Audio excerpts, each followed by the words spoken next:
Hello everyone, welcome to Data Team Summit. In this session, we are going to talk about the role of data engineering and artificial intelligence in cybersecurity.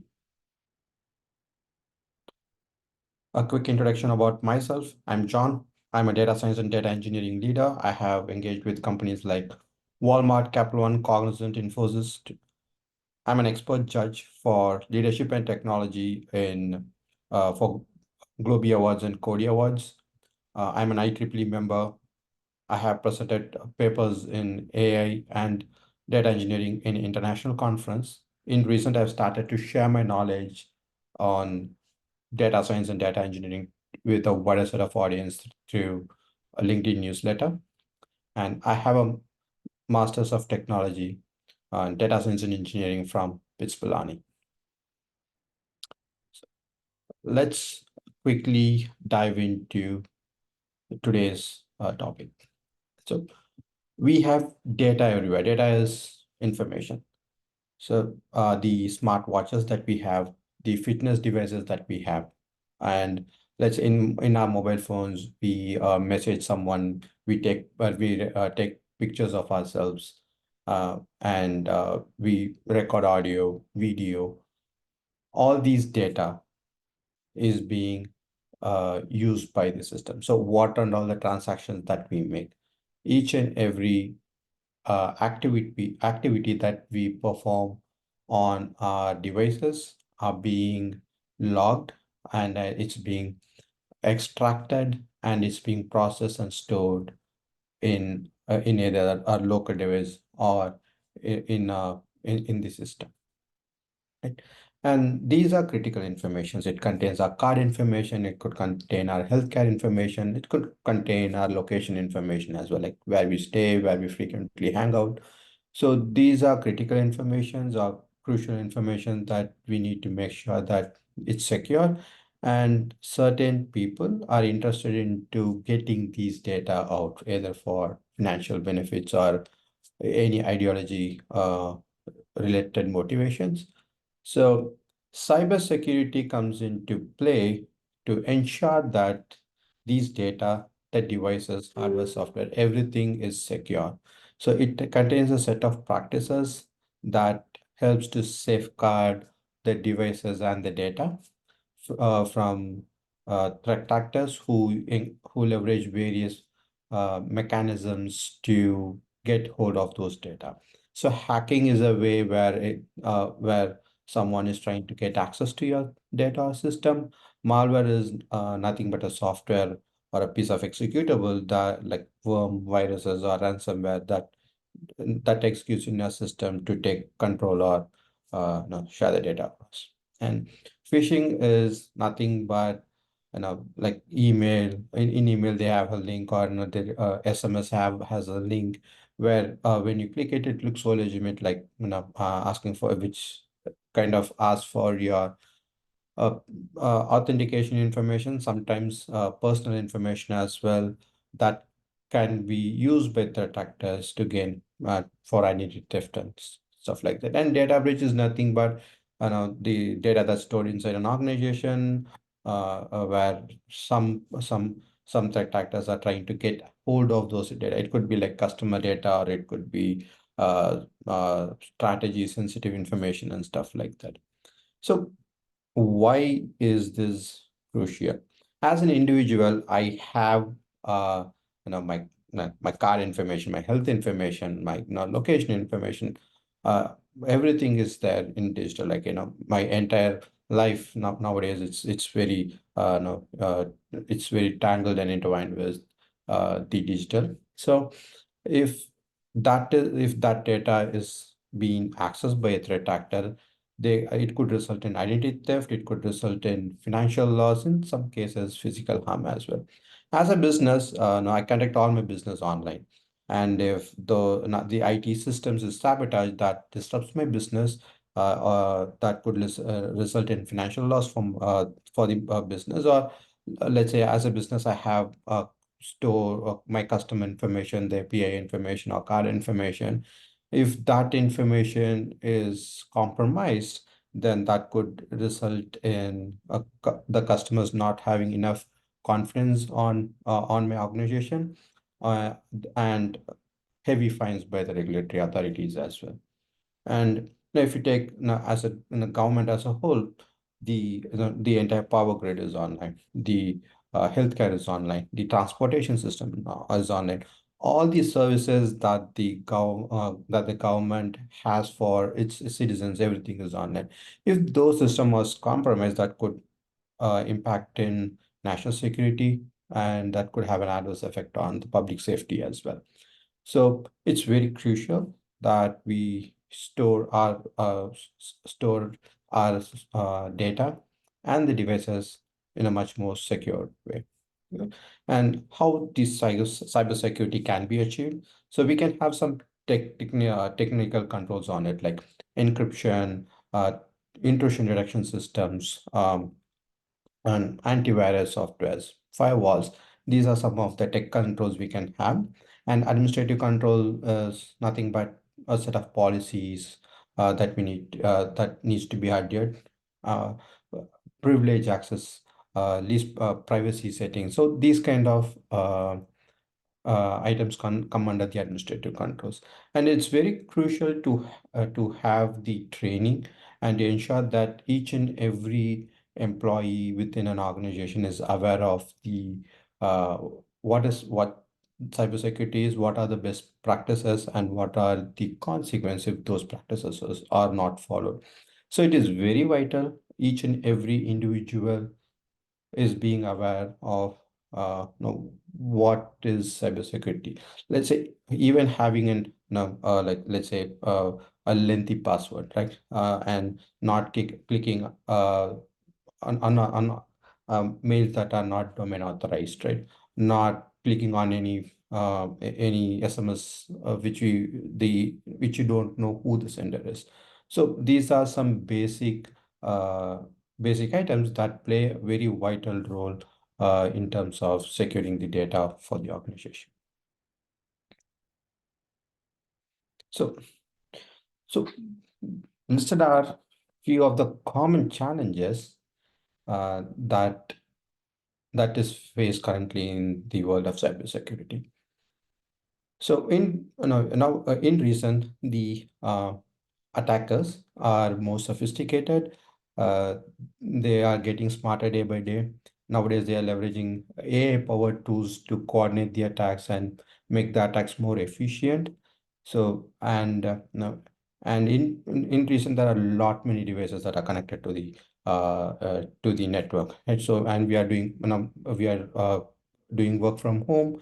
So we have to make sure that the organization is secure and the data the data is secure as well. Like, we have endpoints who are not physically in the organization network. They are away. We have to make sure that the connection between a remote device to the organization network is secure. And we have lot many devices that are nowadays connected to internet or any network. So any potential devices that can connect to a network is a target for a hacker. So as day by day, the devices that connect to a network is growing drastically. So does the target for the hackers as well. And the next item is insider threat. So uh, let's say if an employee is let go, or certain employees have certain ideologies that motivates them to sabotage the system or exfiltrate or move the data, sensitive information to away from the organization, or disrupt or destroy the system or data, right? So this is one type of insider threat. The other one is uh, lack of awareness. So, where someone just clicks on a phishing email, or let's say like someone finds a USB drive on parking lot. They just take it. It looks nice, so they just like uh, put into our system. But it's a hacking device where the system recognizes that as a keyboard. Within a fraction of a second, it executes thousands of commands, and the system is compromised. Even in a second, it can happen. In certain cases, it could be negligence where people know what cybersecurity is what needs to be done, but uh, they kind of ignore it. Example for that would be, let's say if I want to create an application and making sure that if I follow the best practices, it will take additional month to deploy it in production. So in order to do a quick mode deployment in production, I kind of bypass those security practices to deploy that application that could potentially be no be a soft target for the hackers as well. So and some these are some of the way the insider are some examples of insider threat. And regulations like data regulations and uh, privacy frameworks, and a lot of new frameworks that have been adapted by the regulatory authorities add more complexity to or challenges for the cybersecurity. So how the data engineering and artificial intelligence can help cyber to sort out this issue. So data engineering is used to make sure that data from various systems, various formats at different volumes and velocities are ingested, processed near real time. And artificial intelligence comes into play after the enriched data from data engineering is fed into the AI models, uh, which can do a real-time threat detection for us. Right? So let's first talk about data engineering. What are different cybersecurity logs that needs to be connected? So the first part of data engineering is data collection. So data collection is where you know uh, the data from different sources and different formats are collected into a system. So for cybersecurity point, the network logs, the endpoint logs are nothing but your Windows event logs, or the logs from Mac OS. Each and every command that you type in a Mac OS, or initial commands that you type, everything is being recorded internally, and these logs are being sent across. And network logs, firewall logs, API gateway logs, to name a few. These are the logs that are very important from a cybersecurity perspective. And the data could be in JSON format. Sometimes we have a different system that kind of aggregates the log in micro batches. That could be in a Parkway format or Avro format. So the data can come in different formats. It could be from different source systems, and the volumes are huge. If you take a larger organization, the volumes are huge. It could be few TBs per hour as well. So we have to make sure that data is collected and processed at scale. So the data transformations come into picture. Let's say in a particular uh, server, I host 20 different applications. So from all the logs that are being generated, I want to map what what log is being generated by what application. Like, let's say if in any cloud accounts, we can have a number of servers. Each and every server may host multiple applications. So we want to make sure that each and every event that's being created is tagged to a particular application, to make sure to ensure the cybersecurity team has more data for the investigation. And this could even help us to build a machine learning model on top of it. So the reason for due to enrichment is, let's say certain critical applications are seeing a different flow compared to other applications. We want to tag it. So we want to collect the data as per the application, so that we can enter it can be used for investigation and the machine learning as well. And once the data is enriched, it can be stored for to figure out more patterns on it, to do more exploratory analysis on the data. So a part of the data can be stored for historical analysis. A part of the data, or another copy of the data, can be sent to the machine learning models to do the threat detection. So we have to make sure that the system is scalable and it can perform during seasonal peak loads or during cybersecurity attacks. So currently, most of the organizations are in cloud. So, in cloud, scalability is not a concern. We have to configure that to have a better auto scaling capability. And observability is to ensure that the data pipelines more are secure, and if something is wrong with the data pipelines, that's being logged, and a concerned data engineering team is being notified. So we have to make sure that the entire data pipeline, the data platform is monitored continuously, and if there are any data losses or any validations that needs to be validation errors that needs to be captured, and that needs to be no concerned team needs to be notified as well. So now we have ingested the data from uh, this is just sample. It's a much more generic data platform architecture where we have source data, and we have real-time data ingestion, and the real-time data, a part of it can be stored in a data lake. It's an optional one. You can do a data wrangling on top of it. So the real-time ingestion we can leverage any pub/sub mechanism for it. Open source will be Kafka, or any pub/sub cloud native pub/sub services can be used.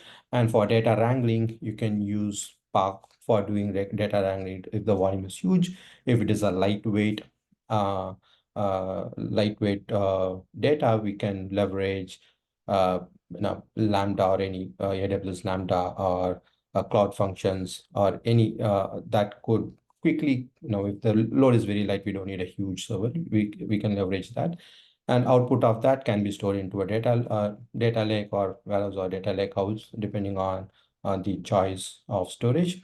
And that can be sent to model inference real time as well. So this is a generic one which can this architecture is very generic, which can accommodate both real time and batch. I'm just giving this for a reference. So now we have the data that's being enriched, transformed, and what to do with the data after it's being enriched, right? So this after the enriched data, now we have to do some deductions on top of it, right?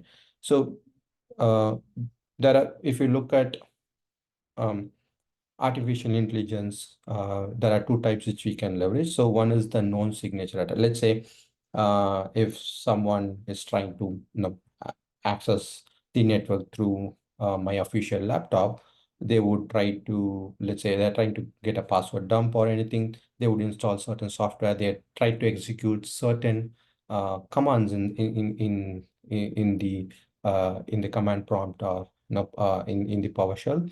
So these are standard uh, ways which a person can hack a system. So these are known mechanisms where we can build a supervised model which can continuously look into the logs for certain keywords or certain patterns. If it finds that pattern, then it will kind of flag that particular event, saying that it could be a potential threat.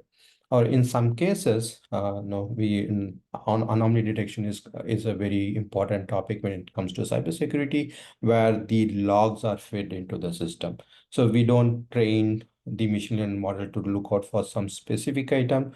Anomaly detection takes, it analyzes the data, it builds its own seasonality trends, or any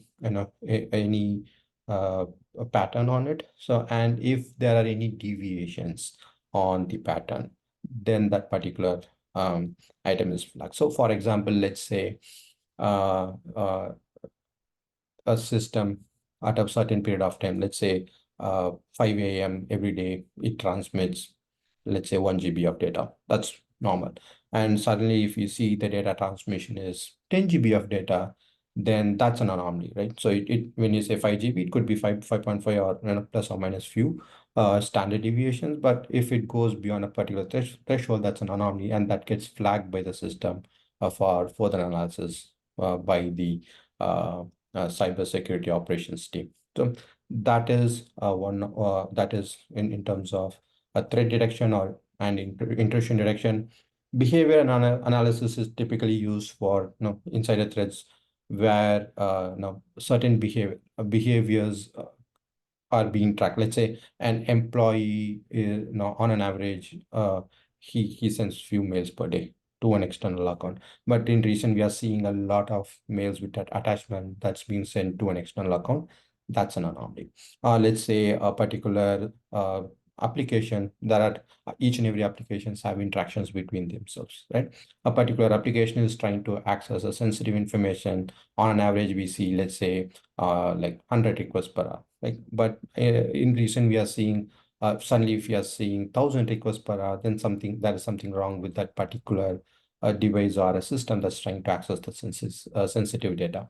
So these are certain attributes. So similarly, a particular user or a particular system can have multiple attributes, and if there are any deviation, then that's being tagged or flagged for further analysis. So now we see how the how these threats are being flagged in the system, right?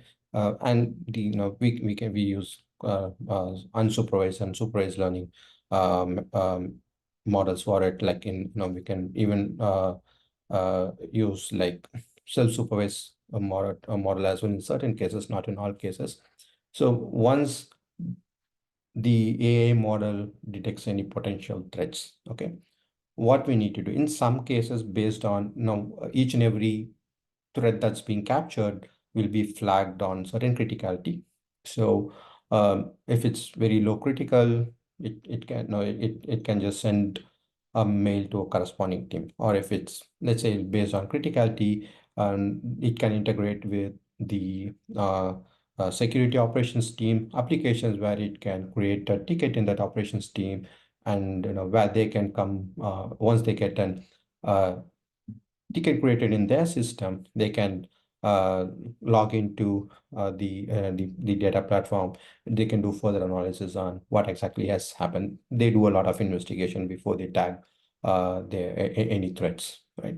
Or if it's very critical, we can create some automated response to reduce privileges of certain applications or systems, or in some cases, we can even isolate a system and make sure the data is secure. So based on the use case and based on the kind of data which we have, we can decide what action needs to be taken. Like, for example, let's say only certain IPs or only certain services are supposed to access sensitive documents or sensitive data. And if we see a service which is not in the list of allowed services, in that case, we can just block access to that new services if that's the business requirements that being set.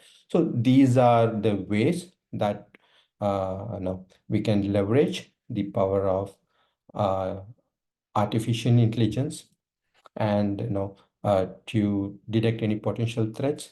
And by leveraging the by having a better collaboration between data engineering, data science team, who pretty predominantly create our AI models, and the cybersecurity professionals who are the customers, right? Who are the typical customers for the data science and the data engineering team, who give the requirements to us. So by the collaborative effort between these three teams, now as an organization, I can make data-driven decisions. I can do real-time threat detection, and I can make sure that the operations team set of process or automated response is being configured based on the threats that have been detected. So it's a collective effort by all these stakeholders to make sure that the digital ecosystem is more secure. So hope you had gained some knowledge on the session. If you have any questions, you can feel free to reach me out in my LinkedIn. I'm pretty active in LinkedIn, so you can reach out to me in LinkedIn, and I would be very happy to assist you or answer any questions. So thank you. Enjoy your rest of the day.